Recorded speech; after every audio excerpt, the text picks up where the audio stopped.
Oh my god, I'm gonna have a hard time saying this name. I can tell you now. Also, good morning for sure. Yes. 'Tis currently almost 10 a.m. here in the land of Australia. Welcome, Sounder, welcome. And welcome to these two players here. And it's been a while. Oh god. But of course, we love covering him. He is the American Protoss player. He is blue, representing Team Exxon. It is Ryan.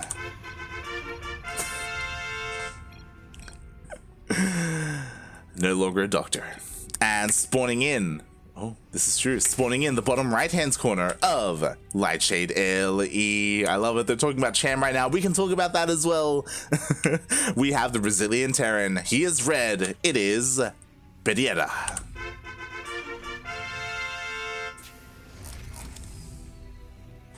Oh boy. It's going to be fun saying that over and over again. But yes, for those who are unaware, we were talking about it last week. Massive shout out to Team Exxon and Dricket. Dricket was in the chat and he was informing us, hey, they have plans on supporting Cham and sending him to Korea. I did not know how soon those plans were. They didn't elaborate either on whether this was like, you know, in the coming months, in the coming days, in the coming weeks, in the coming year. But recently on social media, I believe 2 days ago or yesterday, Cham tweeted out, hey, he's going on Korea. He's actually mid-flight as we speak. He hasn't landed in Korea right now, but he is on the way currently. So that's exciting to hear.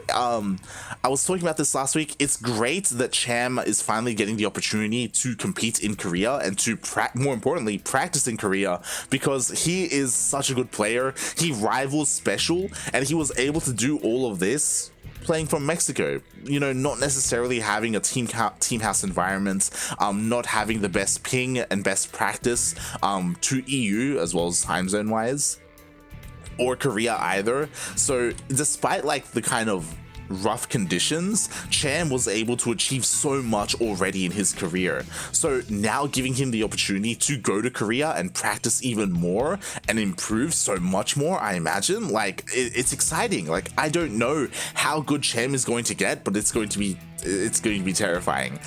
This year for Cham is going to be insane. So it's great to see that he's already on the way, and that his team is able to support him. For those wondering, Cham will be staying with Scarlet and Estrella, and he will be hanging out with Special as well. Like Dricket also confirmed all of that they will be all together. So yeah, it's really exciting, and you know, not just us, but even the players here are excited. Ryan as well, as he is teammates with Cham. The one downside, and we did touch on it last week, is that because Cham is going to Korea, it may mean that he won't be playing in Battle of the Americas anymore. It can be pretty early in Korea, and ping wise, he's at a disadvantage. So hopefully we still see more of him. Hopefully we don't see the last of him, and now he's gone, and now he's only going to be playing in like Olima League in East Asia. But we'll see. Meanwhile, in this TVP, Pereira is going for a very interesting opener. He did open up with concussive shells, going for this Marauder rush, going immediately across the map with these two Marauders. With them, you can take down Stalkers, you can take down shield batteries. Like, they are pretty good at focusing down buildings, so we'll see what these Marauders are able to accomplish. They do get spotted by the Observer. Oh boy, now we have two Marauders and a Reaper against two Stalkers. We'll see how good the Micro is right now. He's able to keep both of his Marauders alive, but yo, there's just so many gateway units here. Oh. Ryan holds. Pereira escapes. Doesn't lose any of his Marauders. He did lose his Reaper, which is relatively a big deal, you know, no more scouting, right? But it's not the worst thing. Thankfully, he didn't invest into this upgrade and then lose his Marauders immediately. That would have been disastrous.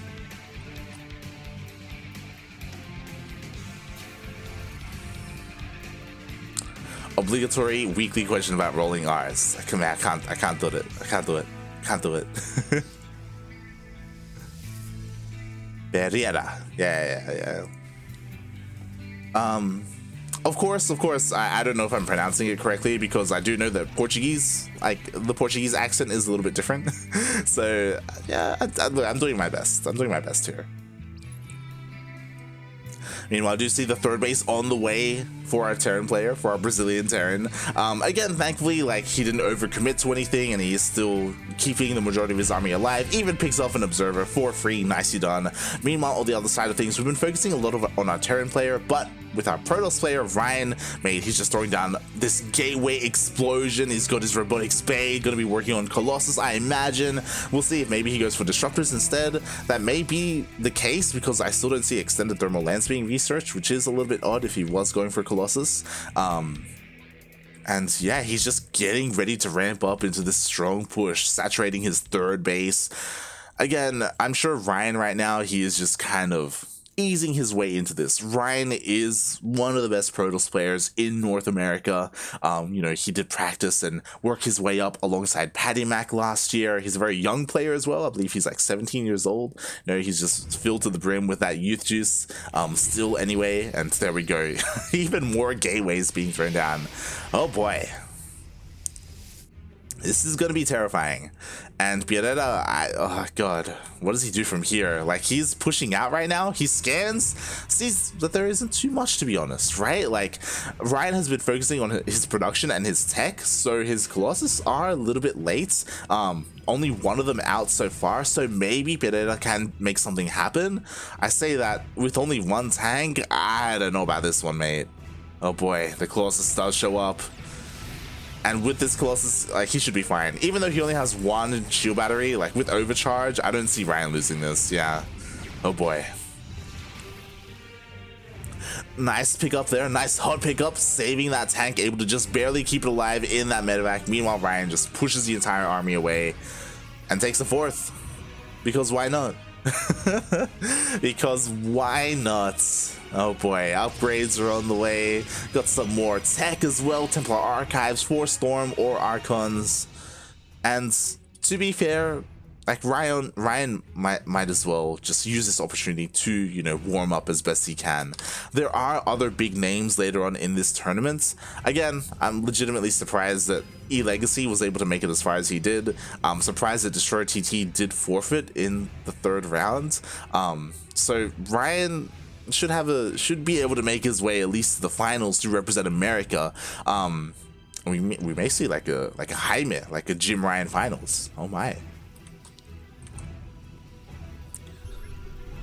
Meanwhile, Pereira's just continuing to macro up, working on his tank count, working on his liberators as well. We'll see if he just keeps his liberators with his main army, or if he actually decides to go and harass across the map with them, send them out to some of the mineral lines. For now, it does seem like he's keeping them together, but this is a little bit worrying. Yo, these 4 zealots can deal a lot of damage. There's nothing here to protect the third, and the main armies are meeting each other. He does siege up his tanks. This is a nice choke point. Beautiful siege does force Ryan back. At the same time, Ryan is sneaking in with those zealots, is going to hit that mineral line, and will deal some damage. Ooh. At the same time, the army is moving on forward. Those are the tanks! Ah! One tank almost gets picked off. Meanwhile, all the SCVs are forced off the line. 0 mining here at the third. Forces the entire army back, and what this does do, it means that Pereira, he isn't guarding the choke point. So now Ryan makes it through, and now the hard part is over. Now he can move on forward into this army. There are plenty of tanks here, 4 tanks I believe, and 2 liberators, so pushing into the siege position can still be difficult. But yo, with 15 SCVs going down, like, you don't even necessarily have to push in. You aren't really forced to, but he can do so, especially with these Archons soaking up those tank shots. Right, here we go. No, the tanks are on siege! No! Oh god, 1 tank immediately goes down, a 2nd tank goes down, a 3rd. Oh my god. Pereira, no! Not like this. You actually had a good defensive setup, but not anymore, as there's only 1 tank left. He is still trading, like, relatively well. Like, he's, you know, he's still going toe-to-toe with all the zealots, does clean them all up. But with 3 Colossus, oh boy. Oh boy. And I may have missed it, but I think the Liberators were also sniped in the middle of that as well. I was like, yo, they weren't sieged up either. Like, he was just completely unprepared, and now the third base is completely forfeit. It is given up. He's down to 2 base economy. And Ryan, if he wants to, man, he's got the money for it. He's going for it. He's taking a 5th. I was like, if he wants to, we can take a 5th base. Yeah, and that's exactly what he does. Because why not? Oh boy. We got a Dark Shrine finishing up as well, so he can just meme it up with DTs if he wants to.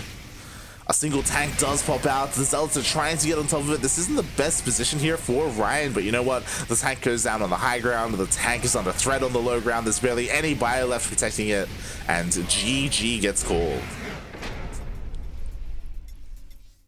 Ryan takes game number 1.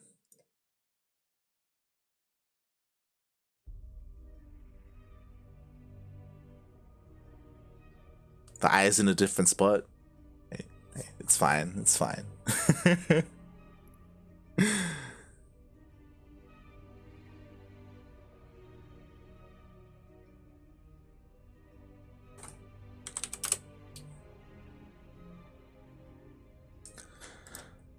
Boy, and we'll see what map number 2 is going to be. Again, I do like that our Brazilian Terran did start things off, you know, a little bit cheeky with the fast concussive shell.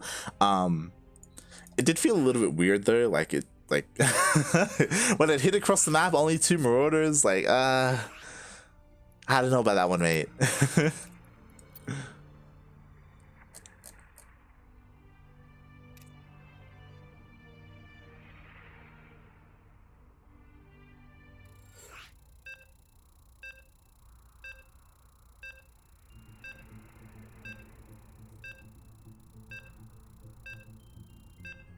Here we go, game number 2.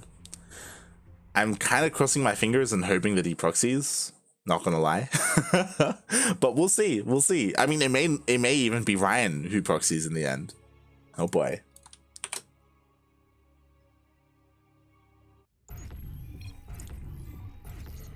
And here we go. We are diving into game number 2 of this best of 3 series, and spawning in the top right, we have the American Hope, the American Protoss player representing Team Exxon.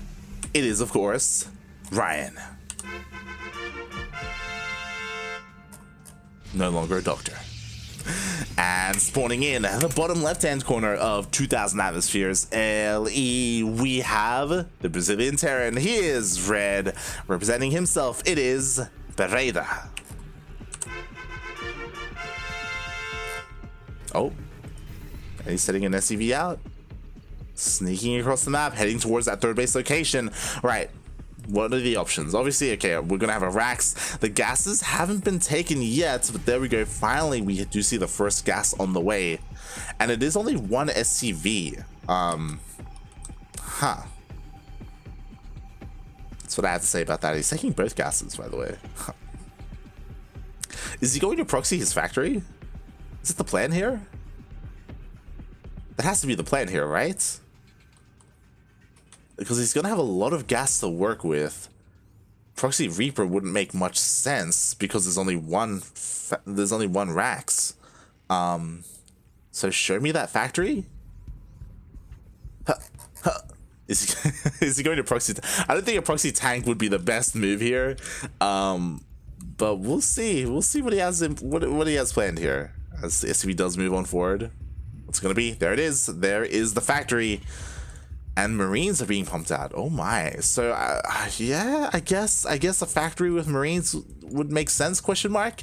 It's going to take a while to hit though, and the problem is that Ryan scouts with his probe and he sees that there's nothing at home. He sees both gases have been taken. He sees that of course there is a proxy out on the map, so he should be aware of the buildings out there. And we should be seeing some shield batteries being thrown down.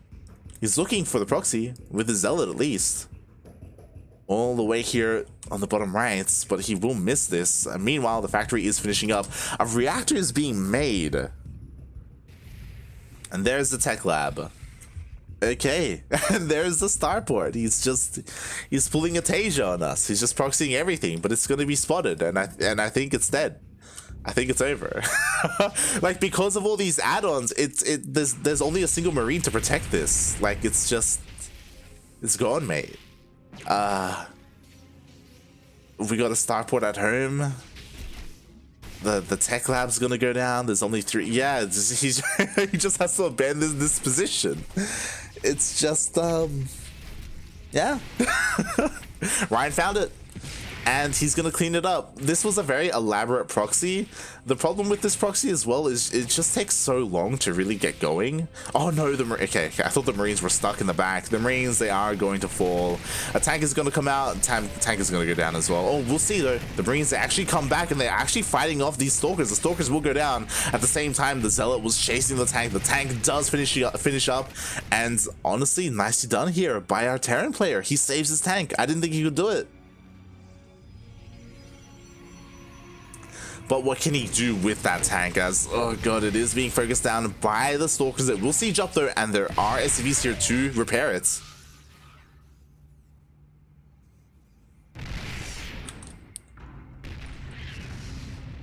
Okay, and this is a really nice position. So the shoe batteries will fall. Probes are being pulled. Only 2 Stalkers? Yo, can he do it? Can Pereira, do it? Overcharge is being used to keep the Stalkers alive. He's trying to focus down the tank. If the tank falls, that's gonna be it. Please repair, puppy, repair! Yo, and he repairs. The Immortal's trying to get it down, and it does. The tank falls. Oh boy, but you know what? There's a second tank out. A Liberator is on the way as well from the starport that was thrown down at home.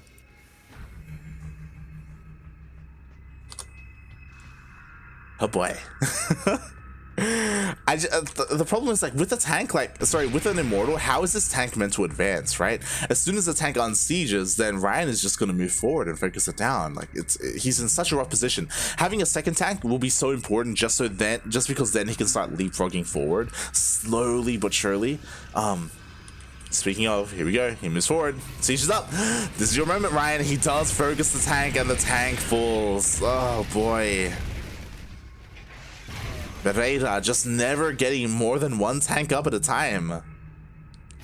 Now with the Liberator, you know, he will have a little bit of an easier time defending the tank and protecting it.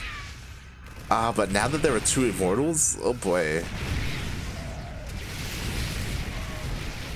Overcharge is being used once again. All the Stalkers do go down. Can he get the tank? He does get the tank and keeps both Immortals alive.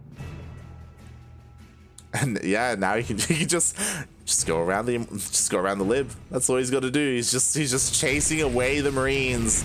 Meanwhile, we'll see how good the StarCraft micro is. The Marines are trying to get on top of the Immortal. One of the Immortal almost goes down. It is at half HP, but it does micro back. Ooh, nice Widowmine shots. The Immortal does go down. Liberator does re-siege. Right now, he's just trying to buy enough time for another tank to come out, but oh god, the Liberator is just not very reliable when it comes to defending locations. All the Marines will go down, Lib goes down, everything goes down, GG gets called. And Ryan takes the series 2-0.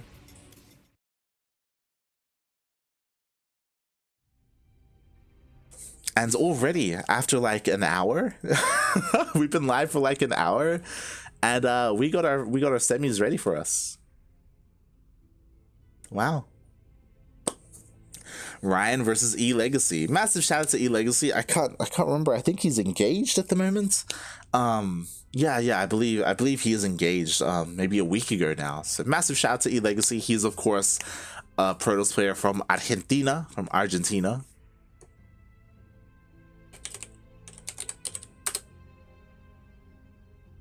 And honestly, we don't get to cast enough of him.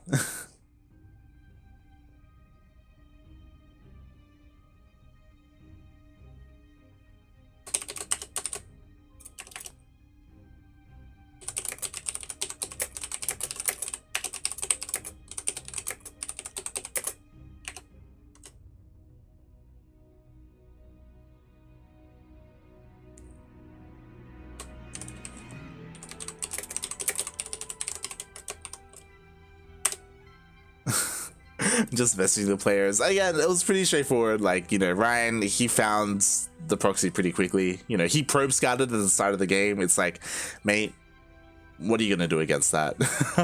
And it was, again, a very elaborate proxy that took a really long time to get going, and he really never, like, there was a moment there where maybe he could have made something happen. Unfortunately, like, I do think that Pereira was a little bit too aggressive early on with his tank, and what I mean by that is there was a moment where he unsieged and moved forward, and in that moment, that's when Ryan took that opportunity to take out the tank. He never had an opportunity where he had more than one tank available to him. That just didn't happen, which is so unfortunate. If he did, then maybe he would have had some momentum, and maybe he would have been able to push into the natural, maybe try and break the natural. But because that scenario just never occurred, because Ryan was so on point with killing those tanks, yeah, it was just always, Ryan was kind of always in control. Just wow.